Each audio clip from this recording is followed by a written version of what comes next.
ही गुंडगिरी भविष्यामध्ये मोडून काढली जाईल, हे मी तुम्हाला आता सांगतो. हा बोला.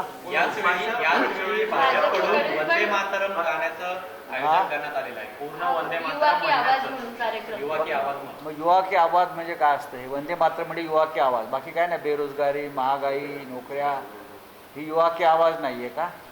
वंदे मातरमचा आणि भाजपचा संबंध आला कधी?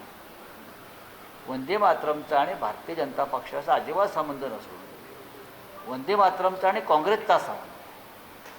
ज्यांचा स्वातंत्र्य लढ्याशी संबंध नाही त्यांनी वंदे मातरमची उठाठेव करू नये या मताचा मी आहे. वंदे मातरम 1932 साली ज्या स्वरूपात घटना समितीने सुद्धा स्वीकारलं, त्यानंतर आणि आधी काँग्रेस वर्किंग कमिटीवर नेताजी सुभाषचंद्र बोस, सरदार वल्लभभाई पटेल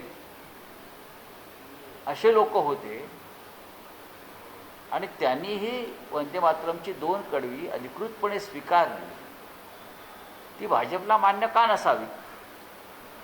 त्यांना ती मान्य असायला पाहिजे, कारण यांचा स्वातंत्र्याशी संबंध नाही, स्वातंत्र्य लढ्याशी संबंध नाही. यांनी कधी वंदे मातरमची गर्जना केली नाही. जे वंदे मातरम करत फासावर गेले त्यांचा यांचा काही संबंध नाही आणि आता ही नसती उठाठेव करताय. या देशामध्ये कोणीही वंदे मातरमला विरोध केलेला नाही, हे लक्षात घ्या. जंतर मंतरवर मुलं वंदे मातरम गात असताना त्यांच्यावरती पोलिसांनी लाठी हल्ला, हे फक्त ब्रिटिश काळामध्ये होतं. जंतर मंतरवर मुलींचे घोळके वंदे मातरम गात होते आणि पोलिसांनी येऊन त्यांना लाठ्या मारल्या, त्यांच्यावर पॅलेट गन चालवल्या आणि हे आता पुण्यामध्ये वंदे मातरम गात आहे. यांच्या बापदाद्यांचा एक तरी कोणी वंदे मातरम गात फासावर गेलाय का? कशालाही ढोंग करताय. प्रश्न येत आहे, तुम्ही स्वागत नाही करणार का? कारण तुमच्या मित्रपक्षातल्या आमदारांनी स्वागताचे शहरात बॅनर लावले, त्याची चर्चा सध्या सुरू आहे रोहित पवारांनी. बघा, रोहित पवारांनी बॅनर जरी लावले असले तरी राहुल गांधी जेव्हापासून राजकारणात आले तेव्हापासून आम्ही त्यांचे समर्थक आहोत. मी पहिला माणूस आहे की राहुल गांधी हाच देशाचा नेता आहे सांगणार. तेव्हा लोक मलाही वेळात काढत होते आणि राहुलजींनाही पप्पू म्हणत होते. तेव्हा मी एकटा होतो माझ्या पक्षामध्ये आणि बाहेर राजकारणात की हाच देशाचा नेता आहे आणि हा देशाचं नेतृत्व करतो. होल्डिंग बिल्डिंग लावतात, लावू जवळीकता वाढली असं असू द्या. रोहित पवारांची हो, पण चांगली गोष्ट आहे ना, तर चुकीचं काय? ते काँग्रेसमध्ये जातील अशी चर्चा. कोण नाही, रोहित पवार असं काही नाही. म्हणून त्यांची जवळीक वाढली. राहुल गांधींच्या या सगळ्या कार्यक्रमाची धास्ती भाजपने घेतली का म्हणावं लागेल? कारण अहो, भाजप हा आहे हा डरपोक लोकांचा पक्ष आहे. सत्तेची कवचकुंडलं आहेत म्हणून त्यांची थोडंसं ही दादागिरी दिसते. ज्या दिवशी सत्ता जाईल त्या दिवशी 90% भाजपा बिळात गेलेला असेल. वर्षभर बाहेर पडणार नाहीत ते घरात. भारतीय जनता पक्षाला तुम्ही फार शूर पक्ष किंवा राष्ट्रभक्त पक्ष मानून फार चूक करताय. आम्ही या कार्यक्रमाबद्दल असं भाजपच्या वतीने किंवा त्यांच्या एबीपीच्या वतीने सांगितलं. ही भीती आहे त्यांच्या मनातली राहुल गांधी निर्माण. हो, राहुल गांधीविषयी भीती आहे.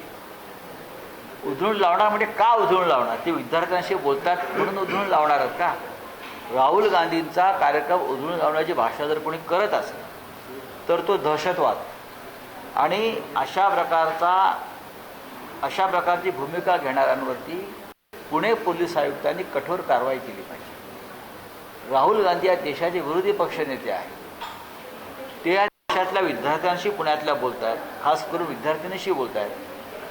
नारी शक्ती वंदना नावाचं बिलावर तुम्ही सातत्यानं आम्हाला आव्हान देत आहे आणि नारी शक्ती जमते आहे राहुल गांधींच्या स्वागताला, त्यांच्याशी संवाद करायला. तुम्ही तो कार्यक्रम उधळून लावायच्या गोष्टी करताय. याला महाराष्ट्राच्या भाषेमध्ये गांडूगिरी म्हणतात. काँग्रेसच्या 60 लोकांवर गुन्हे दाखल झालेत, पण जो राडा झालाय तो काँग्रेस विरुद्ध भाजप म्हणजे NSCI विरुद्ध अभाविप. मग अभाविपच्या कार्यकर्त्यांवर गुन्हे दाखल झाले नाही. अभाविपवरती ते करणार नाही, कारण इकडल्या पोलीस आयुक्तांचा तुम्हाला इतिहास माहिती असेल काय आहे तो राजकीय. मला सांगायला नको.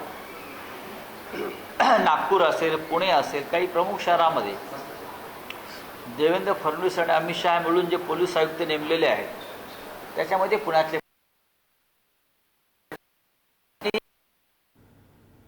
राहुल गांधींच्या पुणे दौऱ्यावर खासदार संजय राऊत बोलत होते. अभाविप गुंडगिरी करताय ही मोठी गोष्ट आहे, हे संजय राऊत म्हणतायत. भाजपाने आता विरोधी पक्षात बसण्याची तयारी करावी असं सुद्धा संजय राऊत यांनी वक्तव्य केलेलं आहे.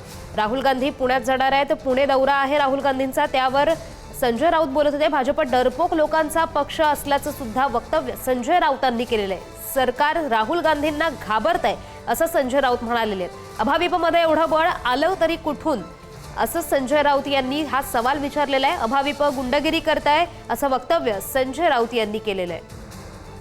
भाजपने आता विरोधी पक्षात बसण्याची तयारी करावी असं संजय राऊत यांनी म्हटलेलं आहे. भाजप डरपोक लोकांचा पक्ष आहे असं संजय राऊत म्हणतायत. राहुल गांधी पुणे दौऱ्यावर जाणार आहेत आणि त्यावर संजय राऊत बोलत होते. अभाविपमध्ये एवढं बळ येतं कुठून, असं संजय राऊत यांनी सवाल विचारलाय.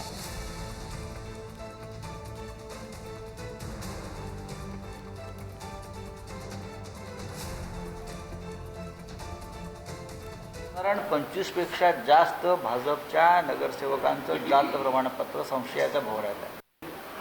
त्यांचा एकही माणूस अद्याप डिस्क्वालिफाय झाला नाही, मग केला जात नाही. पण शिवसेना, काँग्रेस किंवा अन्य पक्ष विरोधातले आहेत, त्यांचं केलं जातं. त्याचं तुम्हाला कारण स्पष्ट आहे की वेगाने आजच्या कारवाई केली जाते. कार्यक्रमाला फक्त काँग्रेसच्या शिक्षण संस्थेतीलच विद्यार्थ्यांचं मला असं वाटत नाही. मुख्यमंत्र्यांचं बघा, मोदींच्या कार्यक्रमाला कुठून लोक आणतात, अमित शहाच्या कार्यक्रमाला कुठून लोक आणतात. ही वेळ राहुल गांधींच्या कार्यक्रमावरती येत नाही. राहुल गांधी हा एक लोकप्रिय नेता आहे तरुणांमध्ये.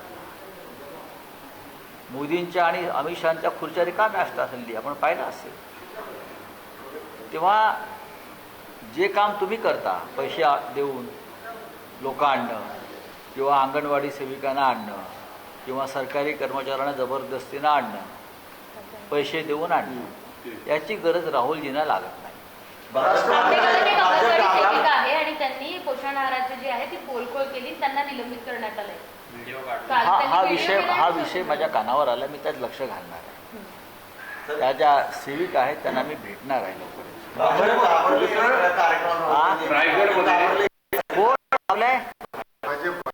भाजप हा कायम घाबरलेलाच पक्ष आणि भेदरलेला पक्ष आहे. तुम्हाला माहीत नसेल तर सांगतो.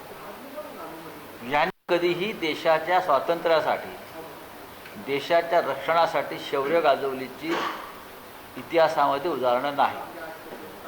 परवा जे ऑपरेशन सिंदूर केलं त्यातही ते घाबरले आणि ट्रम्पने डोळे वटरल्यावर पळून गेले. ऑपरेशन सिंदूर थांबवलं. त्यांच्याकडून तुम्ही काय अपेक्षा करता भारतीय जनता पक्षाकडून? आता हा त्यांचा सत्तेतला शेवटचा काळ. 2029च्या आधीसुद्धा यांची पडझड होऊ शकते. अशा प्रकारचं वातावरण देशात आणि जगात आहे. सर, पुण्यामध्ये पालघरमध्ये जी शालेय पोषण आहार आहे तो निकृष्ट दर्जाचा असल्याचा अहवाल समोर आलेला आहे. शासन कारवाई काहीच होत नाही. आता तुकाराम मुंडे एफडी आयुक्त आहेत, पण ह्या अहवालात काही होत संशय नाही. व्यक्त केला जात आहे सर मुंडेंच्या. एबीव्हीपीने त्याच्या विरुद्ध आंदोलन केलं पाहिजे. जे इथे गुंडगिरी करतात पुण्यात, त्यांनी हे अशा प्रकारचे विषय घेऊन सुद्धा आंदोलन केलं पाहिजे. त्यांचं सरकार मुलांना विष खायला घालत आहे, विष, बरं का. त्याच्याविरुद्ध का नाही आंदोलन करत? त्याच्याविरुद्ध आम्ही आंदोलनं करायची, या मुलांसाठी, तरुणांसाठी, उत्तम शाळा निर्माण व्हाव्यात यासाठी. अभिजित दीपक आंदोलन करतायत. उद्या आदित्य ठाकरे हे मुंबईतली मैदानं वाचवावीत यासाठी तिरंगा यात्रा काढतायत. हे एबीव्हीपीला का सुचत नाही? मुंबईतली मैदानं देवेंद्र फडणवीस आणि मुंबई महानगरपालिका अमराठी बिल्डरांच्या घशात घालत आहे. शेकडो एकरची मुलांना खेळायला मैदानं नाहीत मुंबईच्या, महाराष्ट्राच्या राजधानीत. उद्या तिरंगा यात्रा त्यासाठी काढली जाते आदित्यजींच्या नेतृत्वाखाली. आकर्षित करण्यासाठी सगळेच राजकीय पक्ष सध्या एक एक आपलं आव्हान करतात, प्रोग्राम आखतात. मी मोहन भागवतांनी तो काय संवाद केला, नंतर आता राहुलजी हे करतात छात्रवृत्ती घेऊन. बघा, या देशातला तरुण हाफ पॅन्ट घालायला तयार नाही, एवढंच मी सांगू शकतो. सर, महायुतीचा एक स्नेहभोजनाचा कार्यक्रम मुंबईत आयोजित करण्यात येणार आहे. महायुतीच्या पक्षांमध्ये समन्वय साधण्यासाठी मुख्यमंत्र्यांकडून हा कार्यक्रम आयोजित करण्यात येणार आहे, गरज आहे त्यांना असं वाटतं? त्यांना गरज